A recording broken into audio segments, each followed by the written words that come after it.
Praise the Lord. आप सभी लोगों को आज शुक्रवार के दिन में आराध्य यूट्यूब चैनल में आपको स्वागत है।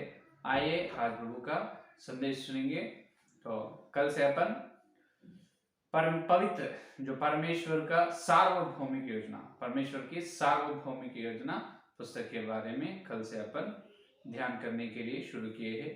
कल परिचय वचन, परिचय का बात अपन सुने हैं, परिचय की बातें। आज अपन सीधा सीधा वचन में जाएंगे। आइए आज से तो पवित्र परमेश्वर की सार्वभौमिक योजना क्या है, ब्रह्मांड की योजना, उसके बारे में ध्यान करेंगे। आइए तो यहाँ जो परमेश्वर का ज्ञान बहुत बड़ी है, क्योंकि परमेश्वर का ज्ञान के बारे में पौलुस ने ये बात कहता है कि प्रथम कोरिन्थियोस की पत्री पहला अध्याय 25 वचन, प्रथम कोरिन्थियोस की पत्री पहला अध्याय 25 वचन, देखिए 25 वचन, क्योंकि परमेश्वर की मूर्खता मनुष्यों के ज्ञान से ज्ञानवान है और परमेश्वर की निर्बलता मनुष्यों के बल से बहुत बलवान है। हालेलुया। परमेश्वर की मूर्खता मनुष्यों के ज्ञान से ज्ञानवान, इसका मतलब बहुत ज्ञान है। परमेश्वर की मूर्खता अपने ज्ञान से बहुत ज्ञान की। क्या इसका अर्थ यह है कि परमेश्वर में मूर्खता है? क्या परमेश्वर में मूर्खता है?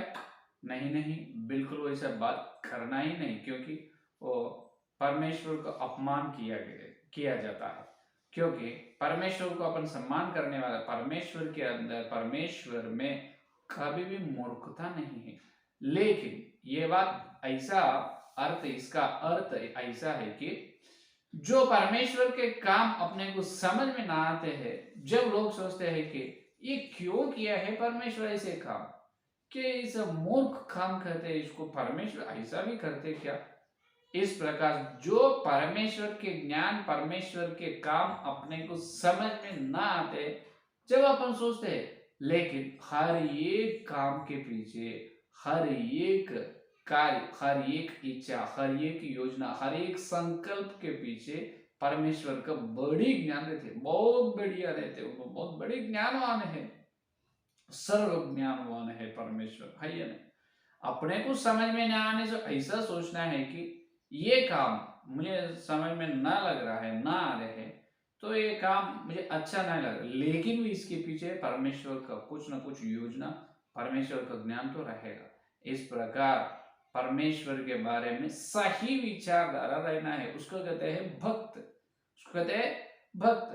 जो भक्तिहीन लोग, बहुत लोग रहते हैं जो परमेश्वर कर रहे हैं काम के पीछे परमेश्वर के ज्ञान क्या है, उनकी योजना या उनकी इच्छा क्या है, क्यों किया है, उस प्रकार परमेश्वर उसको अंडरस्टैंड, समझने की यत्न करना है। अगर यत्न करने से भी समझ में नहीं आ रहे हैं, चुप हो जाना है, एक ही बात करना है, इसके पीछे भी, इसके अंदर भी परमेश्वर की कुछ तो कुछ योजना रहेगा। खाली काम परमेश्वर, खाली पीली काम परमेश्वर कभी भी करने वाला नहीं है। इस प्रकार के मन, सही तरीका विश्वास लोगों में रहना है, तब उनको भक्त जीवन में एक कदम आगे चलते हैं। नहीं तो ये ऐसा क्यों किया है परमेश्वर, वैसा क्यों, ऐसा ना करना था, वैसा नहीं करना था। परमेश्वर ये देखे तो अन्य जाति के लोग अपने यीशु, अपने परमेश्वर को गलत समझते हैं, गलत बोलते हैं, झूठ बोलते हैं, परमेश्वर के नाम को अपमान आते हैं, इस प्रकार की बात करें तो वो बुद्धिहीन है। क्या है? वो बुद्धिहीन है। इसीलिए पौलुस कह रहे हैं कि परमेश्वर की मूर्खता, इसका मतलब परमेश्वर के अंदर मूर्खता नहीं, जो अपने को समझ ना पाते हैं वो अपने को मूर्खता के जैसे दिखते हैं, लेकिन परमेश्वर के अंदर किसी तरह की मूर्खता नहीं रहेगा। प्रथम शमूएल का ग्रंथ 2 अध्याय में 3 वचन में शमूएल भविष्यवक्ता भी ये बात कहा है कि प्रथम शमूएल ग्रंथ 2 अध्याय 3 वचन में देखिए, फूल कर अहंकार की और बातें मत करो और अंधेर की बातें तुम्हारे मुंह से ना निकले, क्योंकि यहोवा ज्ञानी परमेश्वर है और कामों को तौलने वाला है। हालेलुया। यहोवा ज्ञानी परमेश्वर है। कौन है? अपने यहोवा, अपने परमेश्वर ज्ञानी है, एकदम ज्ञान परमेश्वर है। बहुत ज्ञानी परमेश्वर है, उसके अंदर किसी तरह की मूर्खता नहीं है। तो अपन जो समझ नहीं सकते हैं, सिर्फ उस कार्य को देखकर परमेश्वर के अंदर मूर्खता है, उस प्रकार कभी सोचना नहीं। जो अपन ये मनुष्य इंसान लोग जितने अभी इस धरती में बहुत वैज्ञानिक लोग, बुद्धिमान ज्ञानवान लोग, पूरा सब लोग मिलकर ये काम करने से भी एक बड़े काम करे समझो, लेकिन परमेश्वर कुछ भी नहीं सोचते। बहुत अचानक ये काम कर देता है, अचानक, उसके पीछे बड़ी सोचने का नहीं। परमेश्वर अपने मानव जाति के अपने ज्ञान दिमाग, अपने मस्तिष्क से, अपने और अपने अकल से सब जन मिलकर कितने बड़े काम भी करने दो, लेकिन परमेश्वर सिर्फ एक ही फल, बहुत कम समय, एक फल में अचानक कर देते हैं काम, उसमें बहुत बड़ा ज्ञान रहते हैं। समझ में? सारे मानव जाति के ज्ञान लोग मिलकर एक काम करना अलग है, परमेश्वर सिर्फ अचानक एक काम करना अलग है, उसमें उतने ज्ञान रहते हैं। समझ में? और देखिए, तो परमेश्वर कार्य को ग्रहण करने वाले आज होना चाहिए, क्योंकि परमेश्वर बहुत ज्ञानवान है, जो कर रहे हैं हर एक काम, हर एक योजना के पीछे कंपलसरी किसी न किसी ज्ञान, परमेश्वर का एक अच्छा मकसद रहता है उसके पीछे। तो वो हमेशा क्या करना है, वो हमेशा ग्रहण करने के लिए यत्न करना है। इसे कहते हैं भक्ति लोग। भक्तिहीन लोग ये संदेश मत सुनो, पहले ही बताए, कल ही बताए। जो सत्यान्वेषी, सत्य को स्वीकार करने वाला और परमेश्वर के जो ज्ञान को पाने की, जो परमेश्वर के ज्ञान को समझने के यत्न या कोशिश, श्रद्धा, मन रखने वाला जो है, वो लोग ही संदेश सुनना है। क्योंकि जो भक्तिहीन को परमेश्वर कभी भी नहीं, भक्तिहीन को कभी भी परमेश्वर समझ में नहीं आएगा।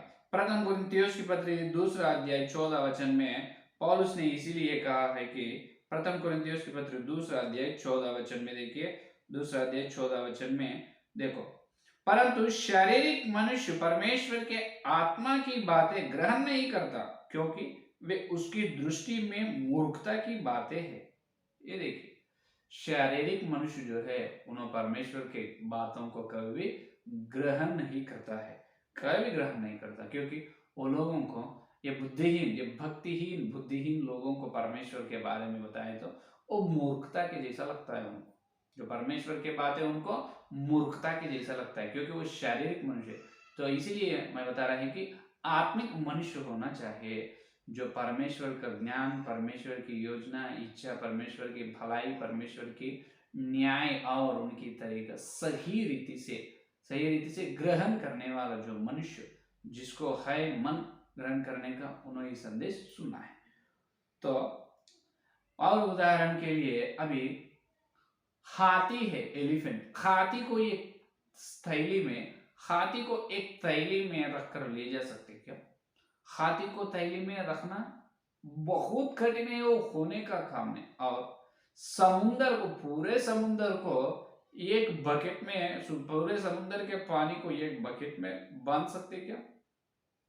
हाथी को थैली में बांध नहीं सकते, और पूरे समुद्र के पानी को एक बकेट में डाल नहीं सकते। उसी प्रकार परमेश्वर का बड़ी ज्ञान, जो परमेश्वर का जो बहुत बड़े सर्व ज्ञान को अपने छोटी सी मन में पूरे तरह से समझ नहीं सकते अपन, क्योंकि बहुत सारे समुद्र से, ब्रह्मांड से, सारी सृष्टि से बहुत ऊंची है परमेश्वर की ज्ञान। तो परमेश्वर की ज्ञान को अपने छोटे से दिमाग, छोटे से मन से कैसे ग्रहण कर सकते हैं? तो इसीलिए परमेश्वर की सारे बात अपने समझ में नहीं आते। समझ में आने दो, ना आने दो, हर एक काम के पीछे परमेश्वर का मकसद ये रहेगा, वो भलाई के लिए रहेगा, बुराई के लिए नहीं।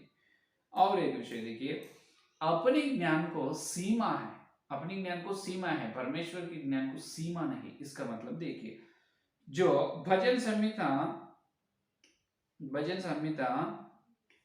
147, देखो, भजन संहिता 147, एक भजन संहिता 147 5वां वचन देखिए, 5वां वचन, हमारा प्रभु महान है और अति सामर्थी है, उसकी बुद्धि अपरंपर है। ये देखिए, हमारा प्रभु महान और अति सामर्थ्य है, बहुत सामर्थ्य है, उसकी बुद्धि अपरंपार अपरंपर है। इसका मतलब अपरंपर का मतलब ना सीमा है। परमेश्वर की ज्ञान, परमेश्वर की बुद्धि को सीमा नहीं है, नहीं है। परमेश्वर की बुद्धि को सीमा नहीं, वो अनंत बुद्धि है।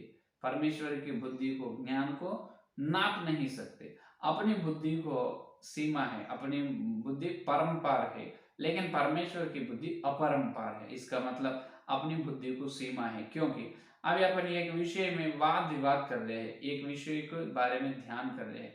ध्यान करते करते, वाद विवाद करते करते करते करते 1 घंटे 2 घंटे, 1 दिन 2 दिन 2 दिन, कुछ दिनों के बाद वो सोचकर, उस बात के बारे में सोचकर, बात करके करके करके रुक जाते हैं, समाप्त हो जाते हैं। उसके बाद उसके बारे में किसी भी सोच नहीं आते हैं। इसका मतलब वहां तक अपना ज्ञान है, इसीलिए वहां तक अपन सोच है, वहां से नहीं सोच सकते। वहां से बाहर है परमेश्वर का ज्ञान, वहां से बाहर परमेश्वर का ज्ञान शुरू होते हैं। समझ में? एक विषय के बारे में, एक समस्या है, उदाहरण, एक समस्या के बारे में अपन उसके परिष्कार, उसके लिए एक प्रश्न के लिए एक जवाब, सवाल, अपन उत्तर सोच रहे, जवाब, उस जवाब के लिए सोच रहे सोच रहे सोच रहे सोच रहे सोच रहे सोच रहे, बस सारे रास्ते बंद है, किसी भी रीति से भी सोचने, उस प्रश्न को जवाब नहीं मिल रहा, तब अपना ज्ञान वहां समाप्त हो चुका है। वहां से शुरू होता है परमेश्वर का ज्ञान। तो अपनी बुद्धि, अपनी ज्ञान को सीमा है, क्या है? अपनी ज्ञान को परंपार है, परंपार है तो सीमा है, लेकिन परमेश्वर की बुद्धि को उस प्रकार सीमा नहीं है, नहीं है। इसीलिए इसीलिए परमेश्वर को एक ट्यूब, इसका मतलब एक परीक्षा करने का, एक परीक्षा का जो ट्यूब, परीक्षा नाल, परीक्षा नाल में लगाकर उसको परीक्षा नहीं कर सकते। परमेश्वर को कैसे परीक्षा करे, है या नहीं? क्या वो कुछ तो, यह द्रव या वायु जो पदार्थ तो नहीं है, चीज तो नहीं है परीक्षा करने के लिए। परमेश्वर के ज्ञान बहुत आकाश महाकाश से ऊंचे है। परमेश्वर, उनका ज्ञान बहुत अनंत काल की है या नहीं? सर्व ज्ञान है। तो अपन परमेश्वर के बारे में समझना बहुत कठिन है। इसीलिए नीति वचन में सुलेमान राजा कहते हैं कि परमेश्वर अपने हृदय से अधिक है, परमेश्वर अपने हृदय से अधिक है, अधिक है, अपनी उतनी बड़ी ज्ञानवान है। तो इसीलिए अपने ग्रहण को और अपने ज्ञान को सीमा है, परंपर है, लेकिन परमेश्वर के ज्ञान को, परमेश्वर ज्ञान अपरंपर है। तब क्या करना, कैसे समझना है परमेश्वर के बारे में? एक सॉल्यूशन यहाँ पर है, ध्यान से सुनो। परमेश्वर को सही रीति से, ठीक रीति से परमेश्वर के ज्ञान तुमको या अपने को समझ में आना है, तो एक ही काम करना, सिर्फ एक ही काम, परमेश्वर के सामने नम्र से आकर, परमेश्वर के सामने नम्र से आकर ऐसा प्रार्थना करना है कि हे परमेश्वर, तुम्हारे ज्ञान मेरी बुद्धि से ऊंची है, तुम्हारे ज्ञान, तुम्हारी बुद्धि मेरे से बहुत ऊंची है, तुम्हारी उतनी ऊंची उद्देश्य, ऊंची मकसद, ऊंची ज्ञान को मैं समझने की अनुग्रह मुझे दीजिए प्रभु। तुम्हारे ज्ञान को समझने की अनुग्रह पहले मुझे दीजिए। तुम्हारे हर काम, तुम्हारी हर मकसद, हर योजना ठीक रीति से समझने की बुद्धि, ज्ञान मुझे पहले दीजिए, अनुग्रह दीजिए प्रभु। इस प्रकार प्रार्थना करो। बाद में तुम परमेश्वर के बारे में, परमेश्वर के ज्ञान को खोजो, ज्ञान के बारे में सुनो, तब बराबर तुमको समझ में आएगा परमेश्वर के ज्ञान, परमेश्वर के हर काम समझ में आएगा। हालेलुया। समय इसीलिए इर्मिया की ये है काम। देखो इर्मिया का ग्रंथ देखिए, इर्मिया 33 अध्याय 3 वचन, इर्मिया 33 अध्याय 3 वचन क्या बताए, सुनिए। मुझसे प्रार्थना कर और मैं तेरी सुनकर तुझे बड़ी बड़ी और कठिन बातें बताऊंगा जिन्हें तू अभी नहीं समझता। ये देखिए, तू मुझे प्रार्थना कर और मैं तेरी प्रार्थना सुनकर तुझे बड़ी बड़ी और कठिन बातें बताऊं। कठिन बातें, बड़ी बड़ी बात, इसका मतलब जो आश्चर्य की बात है, आश्चर्य की बात है। जो 119 वचन संहिता में जो दाऊद ने कहा है ना, तेरी व्यवस्था में क्या है, व्यवस्था में आश्चर्य संगति, आश्चर्य विषय देखने के लिए मेरे आंख खोलो, मैं तेरी व्यवस्था में आश्चर्य बात को देखूं। तो यहाँ पर बड़ी बड़ी कठिन विषय का मतलब आश्चर्य बात है परमेश्वर के बारे में। कहाँ पर? पवित्र बाइबल में। तो परमेश्वर के बारे में ये सीक्रेट जो गुप्त विषय है, मार्मिक विषय है, तो उसे अपन समझना है तो पहले बराबर प्रार्थना करना है, परमेश्वर का अनुग्रह बराबर अपने को मिलना है। परमेश्वर का अनुग्रह मिलने से ही अपन परमेश्वर के बारे में वो जो सोच रहे हैं, जो सुनने के तैयार हो रहे हैं, उस बात को ठीक रीति से समझ सकते, नहीं तो नहीं। तो ये है आज का विषय। परमेश्वर के अंदर किसी तरह की मूर्खता नहीं, लेकिन जो परमेश्वर के किए काम अपने को न समझ में आते हैं, समझ में ना आते, जब अपन सोचते हैं परमेश्वर के अंदर भी मूर्खता है, लेकिन कभी भी रहते नहीं, वो गलत है। वो ऐसा सोचना भी आत्मिक पाप है। परमेश्वर के अंदर कभी भी मूर्खता नहीं रहेगा। हर एक काम, हर एक परमेश्वर की हर क्रिया के पीछे बड़ी मकसद, बड़ी उद्देश्य, बड़ी ज्ञान रहेगा। उस ज्ञान को अपन समझना है तो पहले उस ज्ञान को ग्रहण करने का मन रहना है। तो शरीर के मनुष्य, बुद्धिहीन, जो भक्तिहीन मनुष्य समझ नहीं सकते, लेकिन आत्मिक मनुष्य, इसका मतलब जो परमेश्वर किया है वो उस प्रकार जो किया है उसमें तुमको अच्छे न लग रहे हैं, अच्छे न दिख रहे हैं, लेकिन भी इसके पीछे बड़ी योजना परमेश्वर का कुछ न कुछ रहेगा, इस प्रकार सोचना है। वो है भक्त लोग। तो उस प्रकार के मन है, वो लोग ही संदेश सुनना है। और विषय परमेश्वर के बारे में मार्मिक विषय या कठिन बातें, अद्भुत बातें देखना है या सुनना है, पहले प्रार्थना करना है। यिर्मयाह से वही बताए, तुम मुझे प्रार्थना कर, मैं तुझे बड़ी बड़ी कठिन बातें बताऊंगा। तो अपन प्रार्थना करेंगे परमेश्वर के जो सार्वभौमिक योजना के बारे में, परमेश्वर की सार्वभौमिक योजना के बारे में, ये पूरा संसार ऐसा क्यों है, इसके पीछे परमेश्वर की बड़ी योजना क्या है, इस संसार के आखिरी में क्या होने वाले, पूरे तरह से अपन ध्यान करेंगे। तो कल के संदेश में बात सुनेंगे। आइए आज के संदेश पढ़ने के लिए प्रार्थना करें। हालेलुया, हालेलुया, स्तुति, धन्यवाद, धन्यवाद, धन्यवाद करते हैं यीशु मसीह आपको धन्यवाद। इस शुक्रवार के दिन तुम्हारे पवित्र आत्मा के द्वारा प्रभु तुम्हें आकर जो परमेश्वर की सार्वभौमिक योजना जो प्रभु हम सुनने के लिए तुम हमको तैयार कर रहे हैं, धन्यवाद करते हैं प्रभु। हे प्रभु, हमारे अंदर जो बुद्धिहीन भक्तिहीन हैं, उनकी बुद्धिहीनताएं, भक्तिहीनता, निर्बलता को निकालिए प्रभु। हम सब बुद्धि ज्ञान से, एक मन से, श्रद्धा से तुम्हारे काम, तुम्हारी योजना को ग्रहण करने का मन, शरीर के मनुष्य नहीं, आत्मिक मनुष्य से, आत्मिक देह से हम हर दिन तुम्हारे वचन सुनने का अनुग्रह दे।